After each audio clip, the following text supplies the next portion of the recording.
एक बार एक शिष्य अपने गुरु से सवाल पूछता है कि निष्काम भाव से अपने लक्ष्य या उद्देश्य में समर्पित व्यक्ति की पहचान क्या होती है। तो इस पर गुरु उससे कहते हैं कि जो व्यक्ति आत्मज्ञानी हो जाता है या जो सत्य को जान लेता है या जो धर्म के कॉन्सेप्ट को समझ लेता है या जो कर्म के कॉन्सेप्ट को भली भांति जान जाता है, उसकी बुद्धि इतनी स्थिर हो जाती है कि उसकी इंद्रियां अब विषयों की तरफ स्वतः आकर्षित नहीं होती है।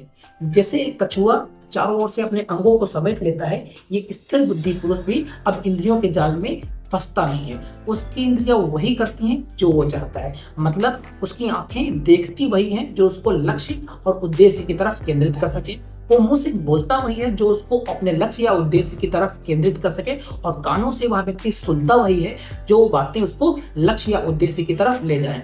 ऐसा व्यक्ति अपने आप को इतना निर्विकल्प कर लेता है कि उसको लक्ष्य या उद्देश्य के सिवाय कुछ नजर नहीं आता है। और ऐसा नहीं है कि ऐसे व्यक्ति के मन में दुख या सुख के भाव नहीं आते हैं, बिल्कुल आते हैं। बिल्कुल वैसे ही आते हैं जैसे सागर में नदियां सातों दिन चौबीसों घंटे गिरती हैं और सागर के जल स्तर पर कोई फर्क नहीं पड़ता, क्योंकि सागर फैला हुआ होता है और गहरा होता है।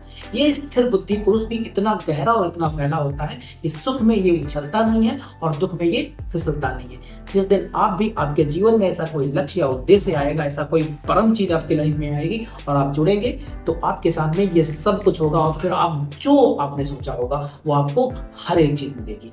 तो परम से जुड़िए, उद्देश्य से जुड़िए, लक्ष्य से जुड़िए।